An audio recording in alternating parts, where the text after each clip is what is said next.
Tom Brady retiring from the NFL after 22 years. What a career.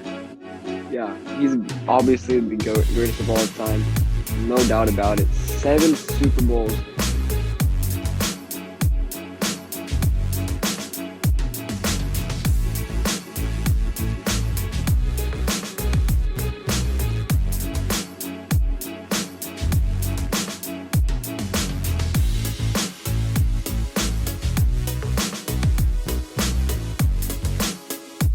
Welcome to episode 38 of Everything Sports with Aman. I'm your host, Aman Carney. And I'm your co-host, Evan Garber. And we talk about the hottest topics in sports over the course of the past week. And in today's episode, we're going to talk about Tom Brady retiring after 22 years, Brian Flores suing the NFL, and he does have a lot of points that he brings up. But we'll talk about it more when we get to that segment. Then we're going to talk about the NBA trade deadline, a trade that went down today. It's pretty lopsided, but we'll get into that. And then potential superstar trade between Brooklyn Nets and Philadelphia 76ers before the NBA trade deadline. It's going to be an NBA trade deadline segment. And then the NBA All-Star Reserve is getting announced yesterday. East was pretty controversial. The West, not so much, but we'll talk about that more when we get to that segment as well. But before we get into the episode, remember we post twice a week. Once at the start of the week on Monday, and then once at the end of the week like today on Friday. Without further ado, Tom Brady retiring from the NFL after 22 years. What a career. Yeah, he's obviously the greatest of all time. No doubt about it. 7 Super Bowls. And he went to like 9 or something. It was so he could 10 have won Super even more. Bowls and he won He's 7. 10. Really crazy. Dang. There's no doubt he's the GOAT. To go to 10 Super Bowls in your career and to play for as long as he did, that you'll never see that ever again. Exactly. It's not even going to the 10 Super Bowls that's the most surprising. He won 7 of those Super Bowls. Yeah, that's pretty impressive. 5-time Super Bowl MVP, 3-time league MVP. Most touchdown passes in NFL history, most passing yards in NFL history. The dude is 44. 44. Yeah, that's insane. And it's crazy to think that everyone thought he was going to play even longer. I know, right? There was He's already so 44. many people speculating he might play till 50, Then he retires. So what are your thoughts reflecting on a 22-year career? Well, honestly, I didn't see him retiring this early, especially since they lost the last game. I thought for sure he was gonna go out at least one more run to Super Bowl, maybe. But I mean, he's just such a great player. He's the greatest player of all time, like I said so many times already. I mean, he's gonna have. Sorry, he has the greatest career of all time, the greatest career anyone will probably ever see. That's how good he is. He's the best player. No, right? It's not even in football, too. It's honestly, if you look at all sports in general, it's not going to be an athlete that's been as successful as him. Other than someone that many people forget, Bill Russell, 11 rings in 13 years. But Tom Brady is just insane. He won 6 Super Bowls in New England and then comes to Tampa Bay when he's 42, 43, or however old he was when he came to Tampa Bay. And then he even won a ring in Tampa Bay on a different team. The man can do it all.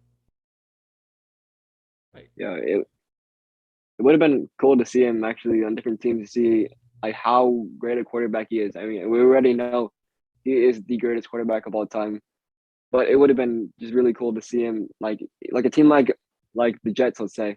Could he have led them to the Super Bowl? That would have been so amazing if he could have done that. That would be crazy.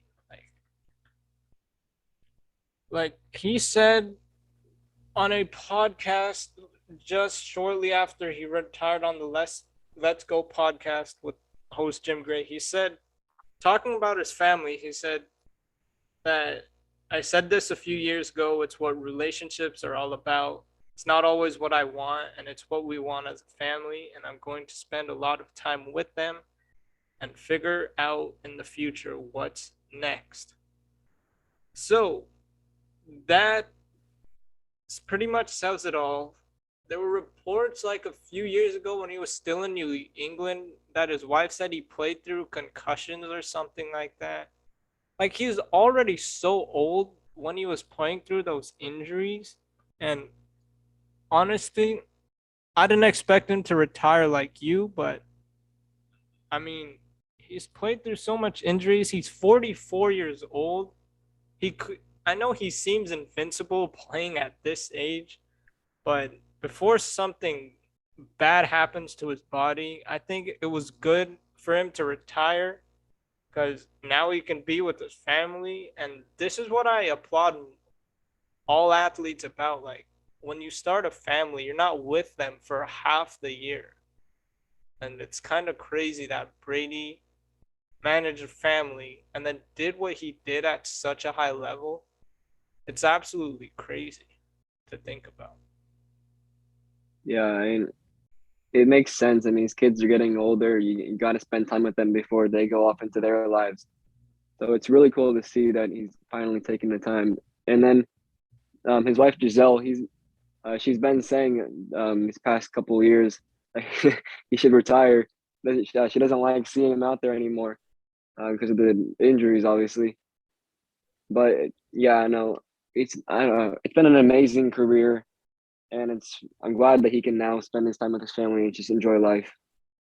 All right, so make sure you guys write this down because I am about to list all of Tom Brady's notable accomplishments that I found here on ESPN.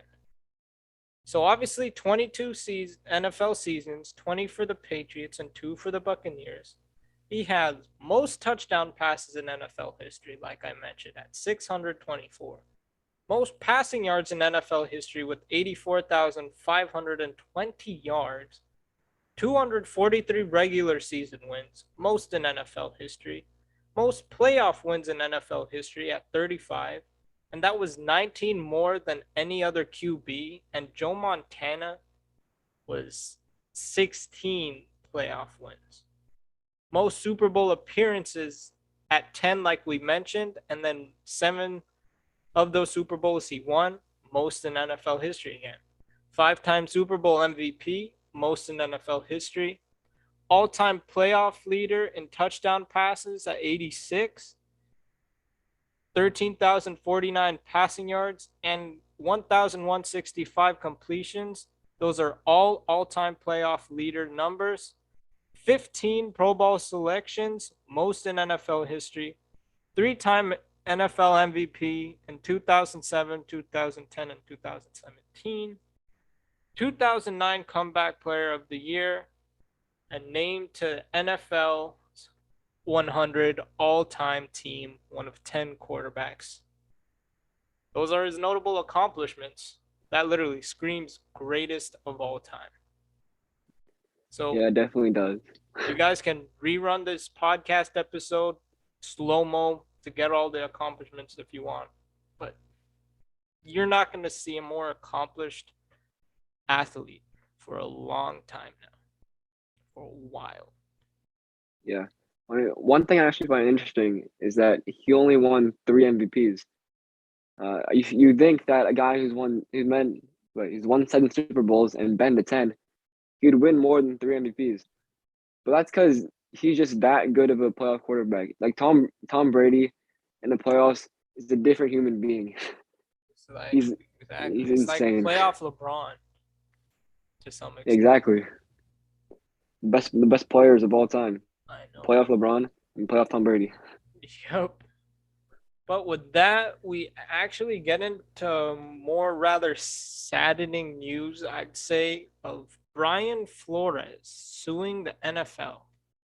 I thought he was going to get another coaching job until I look on ESPN's website and Bleach Report that he sues for the lawsuit against the New York Giants, Denver Broncos, Miami Dolphins, and the NFL. I did not expect that. What are your full thoughts on this whole situation? Yeah, so I don't really want to go really much into the legal stuff like the lawsuit and whatever. I'm just gonna say this. I feel like it's really, really not fair on those teams' part to just interview Brian Flores just because of the Rooney Rule. Like that's just a huge mistake. He is I wouldn't say one of the best coaches, but he's a really, really good coach. I mean, he led the Dolphins teams to almost a playoff spot. That Dolphins team is not very good. Let's be Two honest. years and 3 years, 2 seasons and 3 seasons, winning record, almost a playoff spot. But continue. Yeah, I mean that's just pretty crazy considering the roster that he's been given. I mean the team is only going to get better and better, so it was just a matter of time before they're going to reach the playoffs with them. Exactly. There has to be more black coaches in the NFL. I'm not just saying that for diversity purposes and everything. Brian Flores is more qualified than some of the candidates that are being hired. I can understand Brian Dable to an extent with the New York Giants. What I don't get is if it's true that they already hired Dable and they just interviewed Flores just cuz, why, man? Why? The New York Giants are the only franchise in NFL history to not have a black coach. Just think about that for a second. In the NFL's history, since the New York Giants were a team, they have not had a black coach at all. Jeez, that's just not right. Sure, it hasn't been exactly a whole lot of years, I guess you could say, but still, that's just not right. I mean, uh, I don't understand exactly why you would take a guy that you don't know anything about necessarily from a football standpoint as a head coach. Brian Flores has already proven himself as a head coach, and he's a pretty darn good one. So I feel like you should definitely give him a pretty solid chance. Like the Houston Texans, even though it might not be the most appealing job in the world, why in the world is Josh McCown a final candidate? Seriously, why? I don't know. Yeah, I mean, why don't you take a guy who's proven himself to be good? Uh, I mean, your roster right now is not very good. Your team sucks. So, and you see that Brian Flores, he led a sucky team to almost a playoff spot. Maybe he can do the same with the Texans. Exactly. Like there have been more black GMs recently, but what about these coaches, man? Brian Flores, I honestly did not expect that. And just for a second, Stephen Ross, the owner for the Miami Dolphins, there's I hope this story is not true, but if it does, oh my gosh, it says more about you than it does about the team, and it says more about you than the NFL. And this is not a reflection of what I think Roger Goodell intends the NFL to be or wants the NFL to be, but NFL as a whole needs to figure out a way, like, other than the Rooney rule, like, you have to recognize these head coaches' talents and not just hire one because of the Rooney rule or anything like that. But Brian Flores reported that Stephen Ross tried to pay him $100,000 per loss just for the Dolphins to lose. Really? Like, what are your That's thoughts on that report? That shocked me the most, to be honest. that's just the stupidest thing I ever heard. Why would you willingly want to lose? I don't understand that. Like you're a football team. You're supposed to gain revenue so then you can build your team to be better. If you're Exactly. losing games, nobody's Eventually gonna lose. want to watch you. I don't get it. I don't understand what his logic is. I know, right? Like you want a team like they play in Miami. That's actually one of the most desirable cities in the world to honestly live in now that I think about it. But you have the Miami Dolphins. What are you doing? Brian Flores, one win away from the playoffs in the past 2 seasons out of three. And then you're telling him to lose games? Like if you keep tanking, you drafted Tua Tagovailoa. I may have butchered his name, but that's fine. You drafted Tua, and then you draft Jalen Waddle. You build around these young guys, and then eventually compete for the Super Bowl. Look at the Cincinnati Bengals, for example. A young team, they didn't really have much. You get Joe Burrow, you get Jamar Chase, and then Zach Taylor, a qualified head coach. He is white, but he's still a qualified head coach. Now they're winning, and they might win a Super Bowl. So why would you want to lose and keep tanking? If this report is true, then I don't know what to say about Stephen Ross. Why would you want to lose, to your point? Not even in the football. Just why would you want to lose in anything, man? Seriously. Well, yeah, and like it, no one wants to go to a losing culture, so it's just gonna take more and more and more time for you to actually draft players, and then you build a good roster. But even then, like you're gonna lose a lot of the players that you draft because they're not gonna want to stay in the team that's losing all the time. They're gonna want to go with someone winning. Exactly. All right. So with that, we are going to move to the NBA trade deadline news, and today we'll talk about the trade that went down very briefly, but it's between the Clippers and Blazers. The Blazers have to build around Dame. If this guy wants to actually stay and win a championship in Portland, yes, he's injured. But why are you making this trade? Whatever cap space and things like that, but do you want Damian Lillard to stay or leave? Norman Powell and Robert Covington were good players for the Portland Trailblazers, and you're receiving Eric Bledsoe, Justice Winslow, Keon Johnson, and a 2025 second round pick via Detroit. Why would you even accept that trade? Eric Bledsoe, let's say Damian Lillard is healthy, playing normal rotation. So now you have Eric Bledsoe eating up your salary, even though you did save some salary. But now he'll just be sitting on the bench because Anthony Simons is exploding out of nowhere. And then Robert Covington is a really nice 3 and D guy. Norman Powell has been averaging 18 points per game. So the Clippers have massively won this deal. What are your thoughts? Yeah, I totally agree. The Clippers definitely won this trade. I understand it from a financial standpoint for the Blazers. You're trying to get as much money off the book as possible. Um, I assume Eric Bledsoe's contract expires this year. I'm not sure if it does. Don't quote me on that. But if it does, you create cap room for a potential star to come over to the Blazers to join Dame. But I still don't understand why. I just don't understand the trade. It's the package you're getting for some two really, really solid players. I just don't understand it. Yeah. So he's on the books for this season and actually 2022 to 2023 as well. So after 22 to 23 season, then he'll be an unrestricted free agent. So it's not even an expiring contract.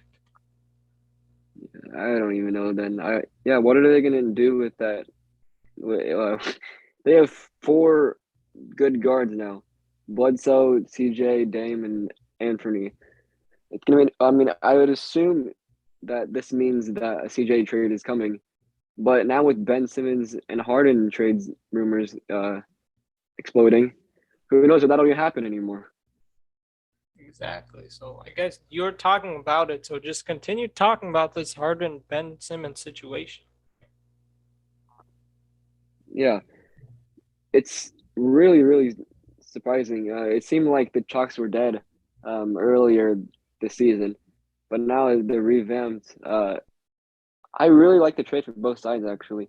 Uh, you get the Sixers get the score that they've always needed, the outside shooter in James Harden, and then the Nets they get some really good defense and really good playmaking, which they've been lacking as well. Sure, you're not getting the shooting from Harden anymore, But you so still you won't have get Kyrie and spread. KD. Yeah, you still have Kyrie and KD, and you're still gonna get a pretty solid amount of points from Ben Simmons every game. Yeah, and as of now, man, the Brooklyn Nets are struggling. As we're recording this, the third quarter just started and they're trailing 68-47 to the Utah Jazz, and they're already on a 6-game losing streak. Yeah, I So, mean, of course, the injuries are plaguing them, but still, yeah, you got to be better than that if you want to be one of the best teams in the league. exactly. And I mean, like you said, Sixers get what they've been wanting. Daryl Morey, you cannot waste Joel Embiid's MVP season.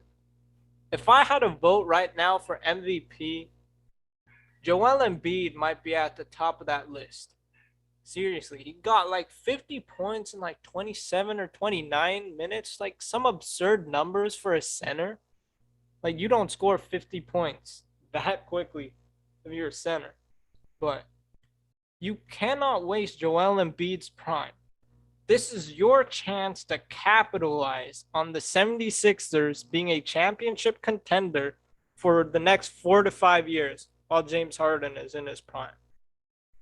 So you combine that with Joel Embiid, a championship might be coming to Philadelphia in the near future. Maybe not this season, but in the very near future.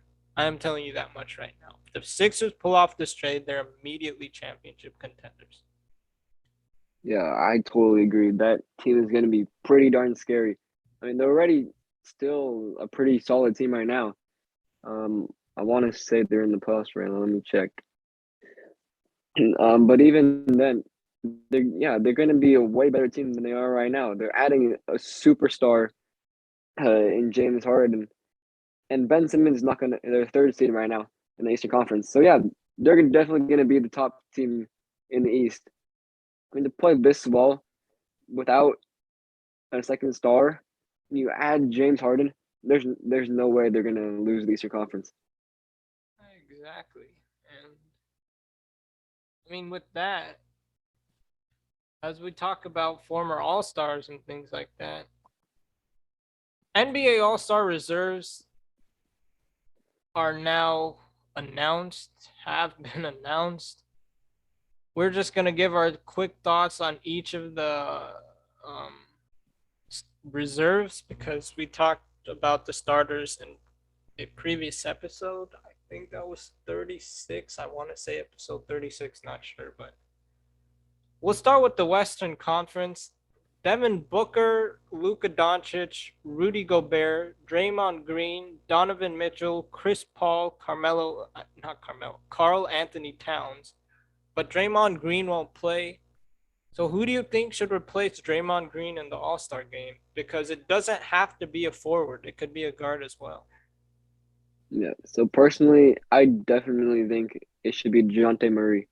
I mean, he's been absolutely balling out there. Sure, the team is still really, really bad, but he's one of the best point guards in the league right now. Let's see, what's he averaging? Like Yeah, 19. he's averaging 19.6 points a game, 9 assists. That's pretty insane, considering, especially considering how bad that team is. Exactly. But I mean, like you said, DeJounte Murray, if we're just throwing names out there, maybe Jaren Jackson Jr. There's a lot of quality players in this league now. So, I mean, to be honest, this Western Conference reserves was not that controversial at all, other than DeJounte Murray, maybe. But I think Commissioner Silver should definitely vote DeJounte Murray in. But now the Eastern Conference, this is a different story. Jimmy Butler, Darius Garland, James Harden, Zach LaVine, Chris Middleton, Jason Tatum, and Fred Van Fleet. What are your thoughts on each of those reserves? Yeah, so when I immediately heard this, heard the All Star reserves, I immediately read through the list and I didn't see LaMelo Ball, and I was extremely surprised. LaMelo is doing so well right now. He definitely deserves to be an All Star. I thought he was a lock. Apparently not. Um, he's averaging 17.7 points a game. Wait, sorry, that's wrong. 19.9 points a game, 7.7 assists. I mean, he's just putting on a show out there in Charlotte. I totally think he deserves it over maybe Fred VanVleet and Chris Middleton. Yeah, Fred Van Vliet's been balling out. Uh, I thought, oh, I thought Jalen Brown would have been in and then over Chris Middleton, and then Fred Van Vliet would get snubbed and LaMelo would make it in. But let's talk about Darius Garland for a second. The Cavaliers were at the top of the standings, I think, early on in the season. And then I thought this would be like last season, because last season, the Magic and Cavaliers were the only undefeated teams through 5 games. But the Cavs are like a game behind first. Yeah, like we said in the previous episode when I talked about the starters, this team is surprisingly doing really, really well. I mean, they deserve a couple All Stars. I feel um, like I guess that's another. Wait, no, Jared Allen made it, right? Did he make it? Did it? I didn't make it. Yeah, so maybe that's another snub. Jared Allen. Um, this team, I wouldn't say they deserve 2 All Stars, but I would say that if they got 2 All Stars, I wouldn't be surprised at all. That team is extremely good. Darius Garland's averaging 19.8 points a game, 8.2 assists. And like we said, they're doing this with 2 significant injuries in Rubio and Sexton. So it's pretty insane to see what they're doing. Exactly. And Jimmy Butler was a lock. James Harden was a lock. Zach LaVine was a lock. Jason Tatum was a lock. I'd actually say Darius Garland was a lock too. So I think Chris Middleton and Fred Van Vliet, they they they still are deserving from the All Stars. They're still deserving of that award, but maybe I thought those players were the ones that would get snubbed. But just like you, I thought LaMelo was an absolute lock. I was so surprised when they were announcing, because they said no particular order. Got to the last player, I'm like, this has to be LaMelo, but it wasn't LaMelo at all. So very controversial Eastern Conference reserves, in my opinion. But those are our reserves. Maybe Monday, depending on how long it'll take, we might do a mock draft. Who knows? So look forward to that for Monday. Evan Garber is now a co-host on this podcast. So twice a week at the start of the week on Monday and Friday. So make sure to mark your calendars for Monday and Friday, because that's a new upload schedule for my podcast, for our podcast now. So with that, have a great weekend. And the Super Bowl is coming up on February 13th. So we're going to start talking about that more. So stay tuned, because there's going to be a lot of sports news coming your way. So have a great weekend. Take care. All right.